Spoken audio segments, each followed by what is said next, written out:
তো গল্পের শুরুতে আমরা 3 বন্ধুকে জঙ্গলে এক সুন্দর জায়গায় ছুটি কাটাতে দেখি। ওদের মধ্যে ক্যালেব কিছু ড্রোন শট নিয়ে ব্যস্ত, আর টেরেসা লেকের ধারে তখন বই পড়ছে।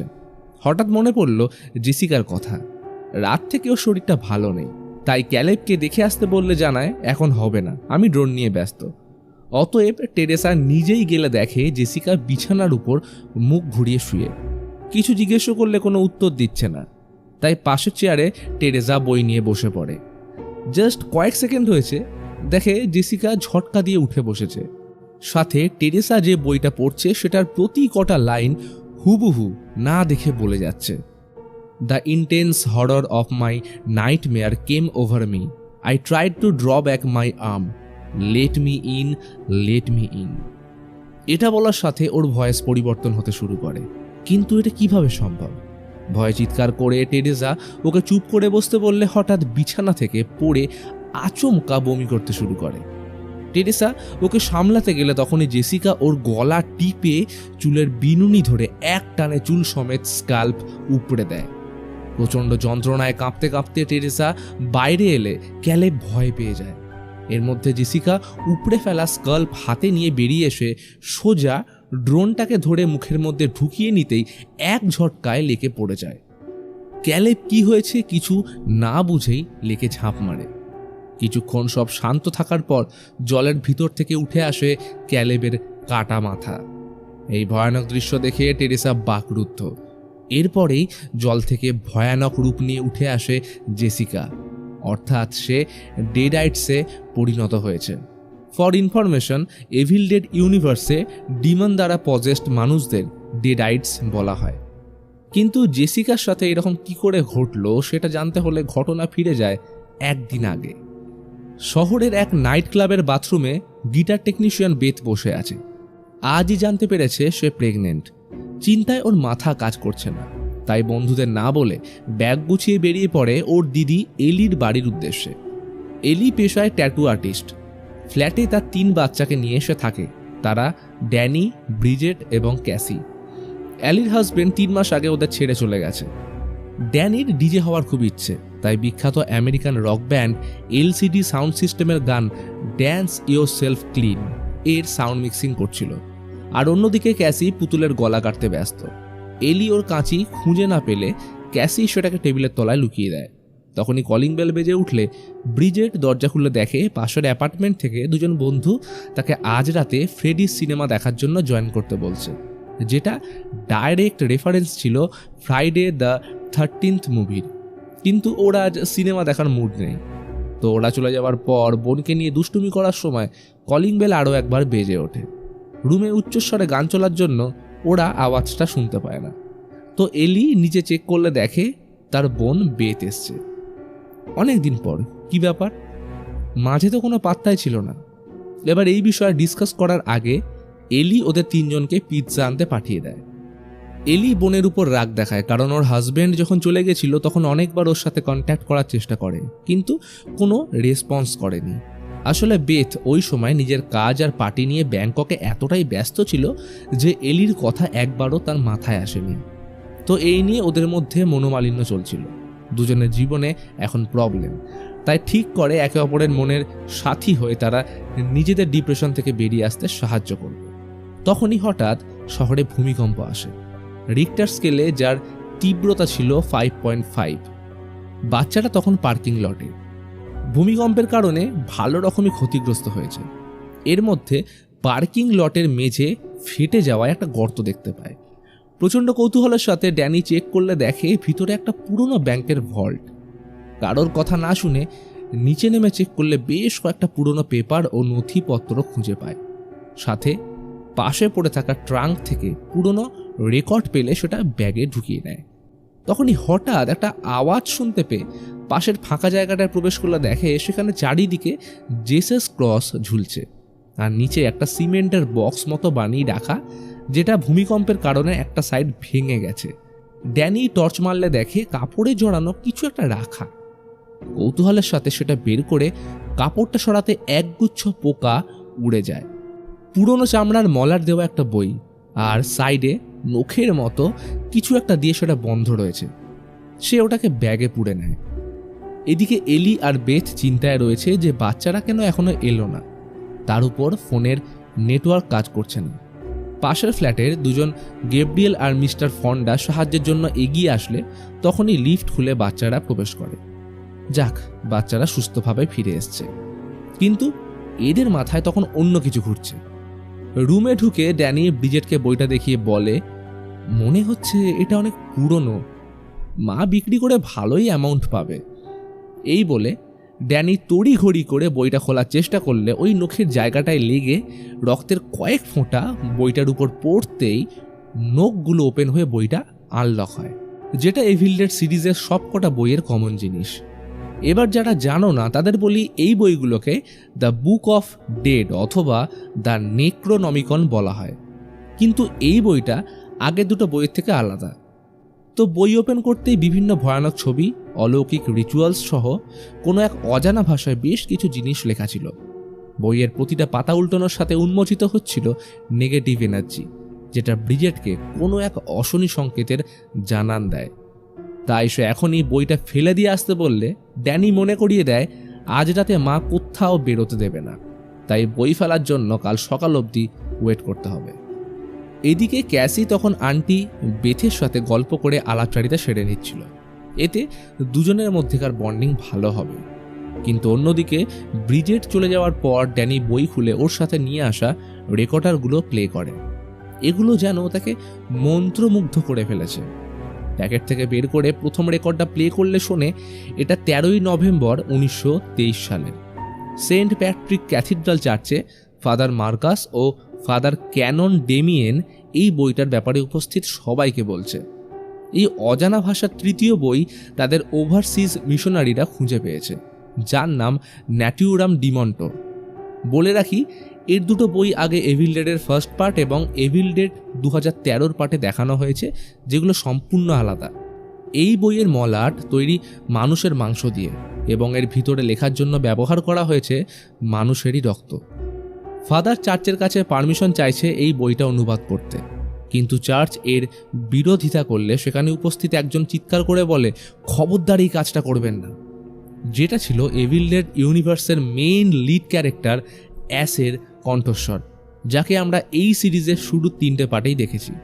এরপর রেকর্ড শেষ হয়ে গেলে ড্যানি দ্বিতীয় রেকর্ড প্লে করলে শুরু হয় আসল ঘটনা। চার্চ অনুমতি না দেওয়া সত্ত্বেও ফাদার ডেমিয়েন এবং তার সহকারী ফাদার হিউগো লুকিয়ে বইটা অনুবাদ করতে শুরু করে। তাদের মতে এই বইতে বেশ কিছু এনশিয়েন্ট রিচুয়ালস এবং ইনক্যান্টেশনস লেখা রয়েছে, যেটা সুপার ন্যাচারাল বা নেগেটিভ শক্তিকে জাগ্রত করতে সক্ষম। ফাদার এই বইয়ের রিজারেকশন মন্ত্রগুলো পড়তে শুরু করলে সেই অপার্থিব শক্তি জেগে ওঠে। চারিদিকে এক অপার্থিব পরিবেশের সৃষ্টি হয়, সাথে ক্রমাগত উল্টে যাচ্ছিল বইয়ের পাতা, এবং আমরা দেখি কিছু একটা অদৃশ্য জিনিস দ্রুত গতিতে ধেয়ে চলে এলির দিকে।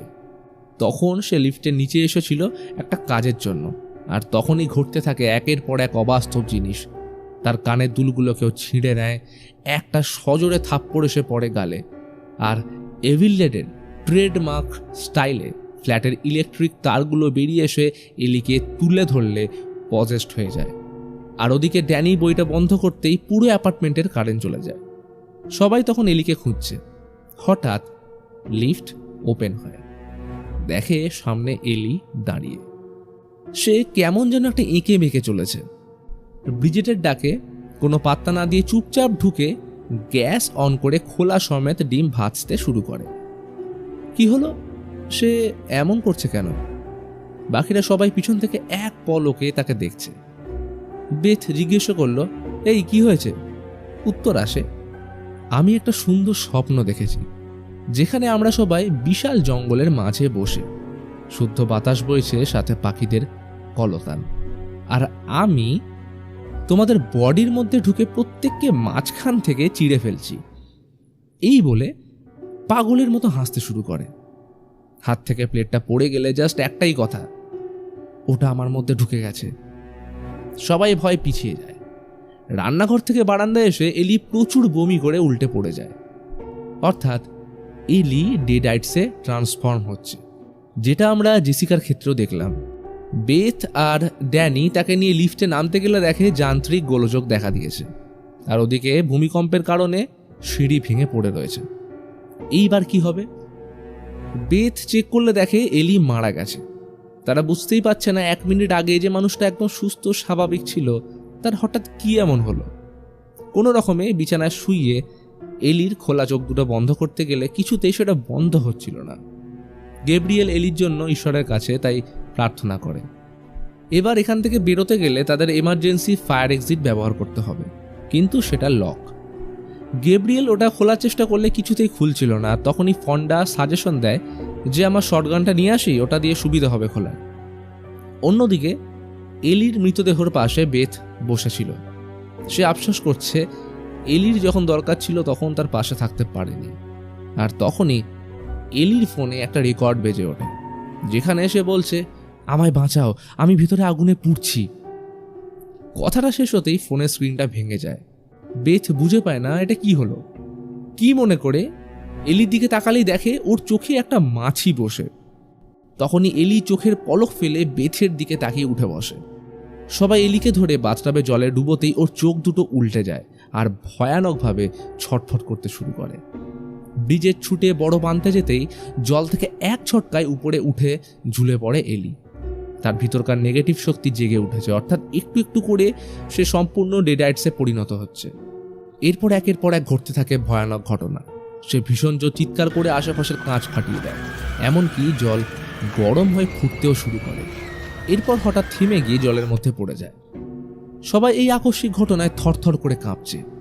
তখন সমস্ত নিরাপত্তাকে উপেক্ষা করে এলি বাথটবের ভিতর থেকে মাথা বাড়িয়ে তাদের দিকে হেসে ব্রিজেটকে উদ্দেশ্য করে বলে, তোমাদের মা এখন পোকাদের সাথে আছে। কথাটা শেষ করতেই বিকৃতভাবে তাদের দিকে হামাগুড়ি দিয়ে এসে হাতে একটা বড় ভাঙা কাঁচের টুকরো নিয়ে বেথের দিকে ঝাঁপিয়ে সেটা তার হাত লক্ষ্য করে সোজা ঢুকিয়ে দেয়। ব্যথায় চেঁচিয়ে ওঠে বেথ। এইরকম অবস্থায় পিছন থেকে ব্রিজেট জোরে চেঁচিয়ে মাকে থামতে বলে, কিন্তু এলি তার এখন কাউকে মনে নেই। কথাটা শেষ করেই তার উপর ঝাঁপিয়ে পাশে পড়ে থাকা ট্যাটু মেশিনটা তুলে ওটায় নিজের রক্ত লাগিয়ে ঠিক ব্রিজেটের চোখের পাশে ঢুকিয়ে দেয়। ইতিমধ্যে ওদের চিৎকার শুনে গ্যাব্রিয়েল পিছন থেকে ঘরে ঢুকতেই এলি বিদ্যুতের গতিতে ওর উপর ঝাঁপিয়ে ওর চোখটা উপড়ে ছুঁড়ে দেয় জেক নামের পাশের ফ্ল্যাটের ছেলেটার মুখে। ফলে দম আটকে সেও গ্যাব্রিয়েলের সাথে মারা যায়। বাইরে যখন এই ভয়ানক ঘটনা ঘটছে তখনই সুযোগ বুঝে বেথ দরজা লাগিয়ে দেয়। এলি ভিতরে ঢোকার জন্য তখন দরজায় মাথা ঠুকছে। বেথ বাচ্চাদের সাহায্য নিয়ে দরজা আটকে ওটার সামনে ভারী জিনিস রেখে আটকে দেয় এবং বাইরেটা দেখার চেষ্টা করে যে কি হচ্ছে। দেখে যে এলি সবাইকে নৃশংসভাবে খুন করল, আর এখন সে ওদের মারবে। এই ভয়ানক পরিস্থিতি দেখে বেথ উল্টো দিকে জানলা খুলে উপর থেকে রাস্তার লোক ডাকার চেষ্টা করলে এত নিচ অব্দি আওয়াজ পৌঁছয় না। তার উপর অঝরে বৃষ্টি হচ্ছিল। তাহলে এখন উপায়? ইতিমধ্যে ড্যানি এবং ব্রিজেটের মধ্যে ঝগড়া লেগে যায়, কারণ তার মনে হচ্ছিল মাকে ওই বইতে আঁকা কারোর একটা মতো দেখতে লাগছে। কিন্তু ড্যানি মানতে রাজি নয়। ব্রিজেট সমস্ত ঘটনার দোষ তার উপরেই দেয়। তাদের এই রকম করতে দেখে বেথ থামালে ড্যানি বলে, আমার মনে হয় তোমায় কিছু একটা দেখানো উচিত। সে বেথকে রুমে এনে ন্যাটিউরাম ডিমন্টো বইটা দেখায়। ইতিমধ্যে ব্রিজেট কিছু একটা ভেবে সোজা রান্নাঘরে আসলে আয়নায় দেখে এলি যেখানটায় ট্যাটু মেশিন ঢুকিয়েছিল ওখানটা বিষিয়ে গেছে। এদিকে ক্যাসি শুনতে পায় বাইরে ওর মা পছন্দের গান গাইছে। ওইটুকু মেয়ে মায়ের সাথে কি হয়েছে দেখার জন্য দরজায় চোখ রাখে। এইদিকে একসাথে দুটো ঘটনা ঘটছে। ব্রিজেট কেমন যেন এক অপার্থিব আওয়াজ চারিদিক থেকে শুনতে পাচ্ছে, আর পাশের ঘরে উল্টে চলেছে ন্যাটিউরাম ডিমন্টার অভিশপ্ত পাতা। ব্রিজেটের নাক, মুখ, চোখ দিয়ে বেরিয়ে আসে কালো রক্ত, যেন সেটা বিষিয়ে গেছে। মনে হচ্ছে গলায় কিছু যেন আটকে। জল খেয়ে নামানোর ট্রাই করলে কিছুই কাজে লাগছিল না। তখনই কাশির সাথে বেরিয়ে আসে একগুচ্ছ পোকা। এদিকে ক্যাসি দরজার এপার থেকে জিজ্ঞেস করে, মা তোমার কি হয়েছে, এমন কেন করছো? এটা শুনে এলি দরজার দিকে এগিয়ে বলে, কিছুই না, এই তো আমি, বাবা সবাই এখানেই আছি, তুমিও চলে এসো, আমরা একসাথে থাকবো। কিন্তু মা তোমায় তো সুস্থ লাগছে না। এলি হেসে বলে, কিন্তু তোমার একটা বড় করে হাগ আর কিস সব কিছু ঠিক করতে পারে। এই কথাটায় কনভিন্স হয়ে বেচারা ক্যাসি দরজার লক খুলতেই এলি ওর গলা টিপে ধরে। প্রচণ্ড জোর ঠেলে ভিতরে আসতে চাইলে ড্যানি আর বেথ তাকে বাঁচিয়ে দরজা বন্ধ করে দেয়। এর মধ্যে কারোর ব্রিজেটের কথা মনেই ছিল না। কিছু একটা আওয়াজ শুনে রান্নাঘরে আসলো, দেখে সে কাঁচের গ্লাস চিবিয়ে খাচ্ছে। ভাঙা কাঁচের টুকরোগুলো কণ্ঠনালী হয়ে নামতে দেখা যায়, অর্থাৎ ব্রিজেট ডেডাইটসে পরিণত হচ্ছে। তখনই ও বেথের উপর ঝাঁপিয়ে শ্রেডার দিয়ে পায়ের চামড়া উপড়ে দেয়। প্রচণ্ড যন্ত্রণায় ছটফট করতে করতে নিজেকে বাঁচানোর জন্য পাশে পড়ে থাকা প্রেসার কুকার দিয়ে ব্রিজেটকে মারলে সে অজ্ঞান হয়ে যায়। কিন্তু ডেডাইটসদের মারা কি এত সহজ?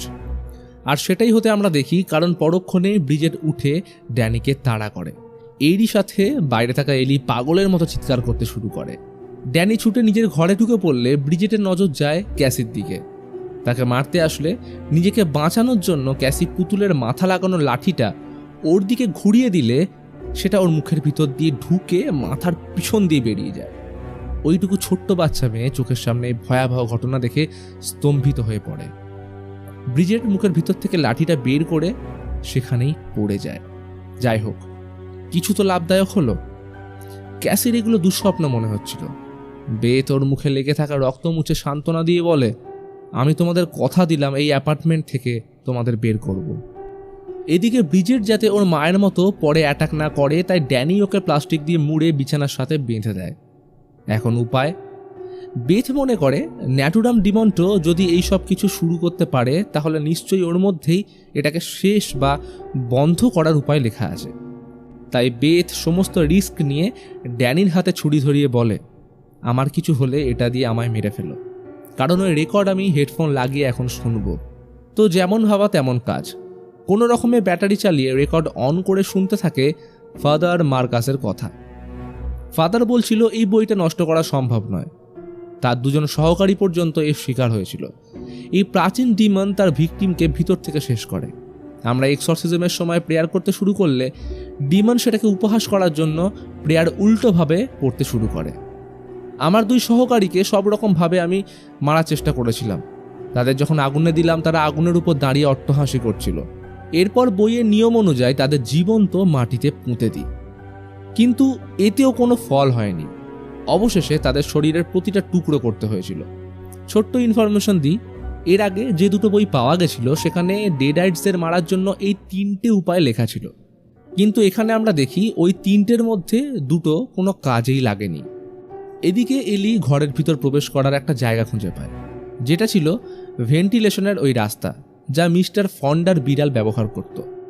ভেন্টিলেশনের রাস্তার আওয়াজ শুনে ড্যানি আর ক্যাসি পাশের রুমে চেক করতে আসলে তাদের অজান্তেই পিছু নেয় ব্রিজেট। তার মাথা থেকে পা অবধি রক্তাক্ত চাদর ঝুলছে, যেটা তাকে আরও ভয়ানক করে তোলে। ব্রিজেট তাদের উপর অ্যাটাক করতে আসলে ড্যানির হাতে থাকা ছুরি ওর পেটে ঢুকিয়ে দেয়। ভেবেছিল এইখানেই হয়তো সব শেষ, কিন্তু ব্রিজেট তাকে এক ঝটকায় ঠেলে ছুরিটা বের করে ওর হাতে ফুটো করে ঢুকিয়ে রক্তবমি শুরু করে। এরপর ছুরিটা ড্যানির বুকে ঢুকিয়ে দিলে সে পাশে পড়ে থাকা ফ্লেম থ্রোয়ার দিয়ে ব্রিজেটকে জ্বালিয়ে দেয়। তখনকার মতো কাবু হয়ে সে পড়ে গেলেও আমরা জানি এইভাবে ডেডাইটসদের মারা সম্ভব নয়। ইতিমধ্যে বেথের অজান্তে ভেন্টিলেশন চেম্বার দিয়ে এলি ওর রুমে প্রবেশ করে যায়। সে তখনও হেডফোনে ফাদারের কথা শুনছে। পরক্ষণেই সামনের কাঁচের জানলার প্রতিবিম্বতা দেখতে পায় ওর পিছনে এলি দাঁড়িয়ে। সে ভয় সরে গেলে একটা সেরা মোমেন্ট আমরা দেখি। এলি নিজের আঙুল রেকর্ডের উপর রাখতেই সেটা বাজতে শুরু করে এবং আওয়াজটা আসছিল ওর মুখ দিয়ে। বেথ প্রচণ্ড ভয়ে স্ক্রুড্রাইভার ওর গলায় ঢুকিয়ে দিলে এলি বেথকে ছুঁড়ে বাইরে ফেলে দেয়। তখনই নজর পড়ে ড্যানির দিকে। সে মৃতপ্রায় অবস্থায় শুয়ে আছে, শুধু শেষ কথাটা বলে, আমায় ক্ষমা করে দিও ক্যাসি। কথাটা শেষ করতেই পিছন থেকে এক ঝটকায় বেথকে এলি টেনে নিয়ে গেলে ফিল করতে পারে বেথের পেটে দুটো বাচ্চা রয়েছে।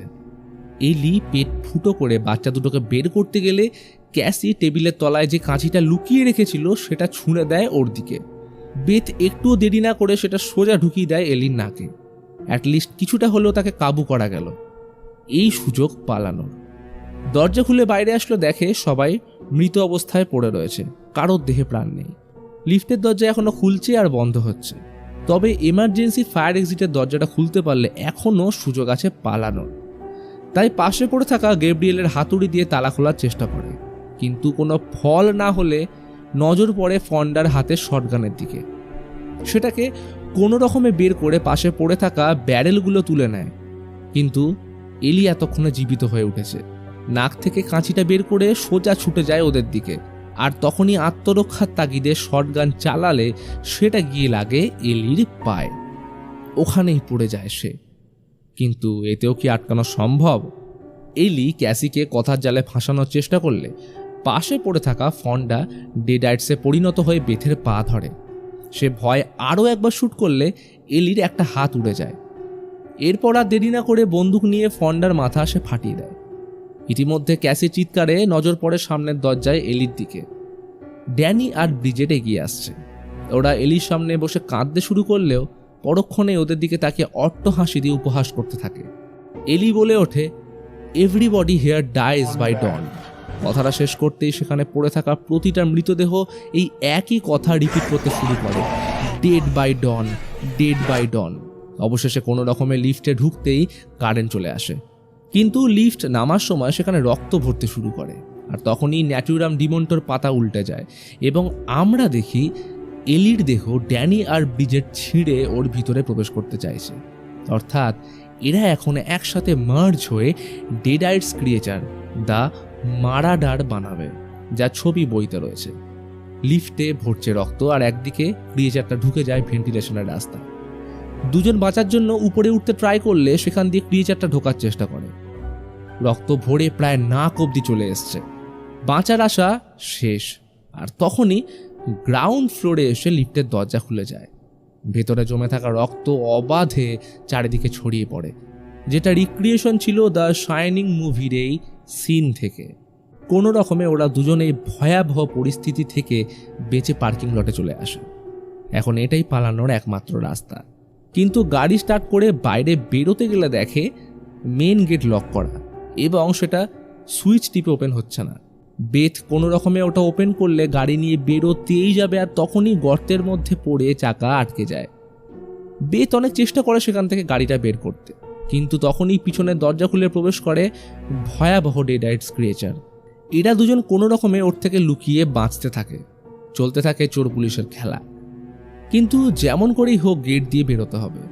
লুকিয়ে গেটের একদম কাছে পৌঁছে গেলে দেখে গেট বন্ধ হতে শুরু করেছে। এটাই শেষ সুযোগ। তাই কোনো রকমে নিচু হয়ে বেথ সেখান থেকে বেরিয়ে গেলেও এই ক্রিয়েচার ক্যাসিকে ধরে নিয়ে যায়। বেথ আগে কথা দিয়েছিল এই বিপদ থেকে তাকে বাঁচাবে, সেটা বিফল হতে দেবে না। তাই সে বহু চেষ্টা করে সাইডের ছোট জালটা ভেঙে ভিতরে ঢোকার। এদিকে ক্রিয়েচার ধীরে ধীরে ক্যাসিকে খেতে এগিয়ে আসছে, ভয়ানক তার রূপ। আর তখনই নজর যায় পাশে পড়ে থাকা চেনসর দিকে। ক্রিয়েচারের তিনটে মাথা, অ্যালি, ড্যানি এবং ব্রিজেট ক্যাসিকে চেনস দিয়ে ওর গলা কাটতেই যাবে। আর তখনই বেথ শটগান নিয়ে অ্যাসের ফেমাস ডায়লগ কাম গেট সাম বলে ওকে নিজের দিকে ডাকলে এই সুযোগে ক্যাসি বেরিয়ে যায়। একটু সময় নষ্ট না করে ক্রিয়েচার বেথকে টেনে ধরে গাড়িতে লাগানো উড চিপার অন করে দেয়। এটাই চিপে বেথকে সে মেরে ফেলবে। নিজেকে বাঁচানোর জন্য বেথ ছটফট করতে থাকে, হাতটা কিছুতেই চেন স অবধি যাচ্ছে না। তখনই ক্যাসি সাহস করে সুইচটা টেনে অফ করে দেয়। বেথ নিজেকে ছাড়িয়ে ছিটকে পড়তেই হাতে তুলে নেয় চেন স। জোরে চিৎকার করে ক্যাসিকে এখনই সুইচ অন করতে বলে। কথা মতো ক্যাসি সুইচ অন করলে বেথ চেন সটাকে ক্রিয়েচারের শরীর লক্ষ্য করে মাঝ বরাবর ঢুকিয়ে উপড়ে ফেলে। প্রচণ্ড যন্ত্রণা ছটফট করতে করতে ওটার পা উড চিপারে ঢুকে গেলে ক্ষতবিক্ষত হয়ে ছিটকে পড়তে থাকে তাদের শরীরের এক একটা অংশ। কয়েক সেকেন্ডের মধ্যে ক্রিয়েচারের সম্পূর্ণ শরীর শেষ হয়ে গেলে অবশেষে পড়েছিল এলির মাথাটা, যেটা এখনও বেথকে টোন করছে। কিন্তু সে এত কথা শুনতে রাজি নয়। তাই চেন স দিয়ে মাথাটা দু টুকরো করে এক লাথি মেরে সেটাকেও উড চিপারের মধ্যে ঢুকিয়ে শেষ করে এই ভয়াবহ রাতের ডিমান্ডকে। এখন ওরা মুক্ত। কেসিকে বুকের মধ্যে জড়িয়ে বেরিয়ে যায় অ্যাপার্টমেন্ট থেকে, সাথে তুলে নেয় পাশে পড়ে থাকা সেই চেন স। এবার এইখান থেকে ঘটনা শিফট করে পরের দিন এবং আমরা দেখি এই অ্যাপার্টমেন্টের 5th ফ্লোরে থাকে জেসিকা। যাকে আমরা মুভির শুরুতে দেখেছি।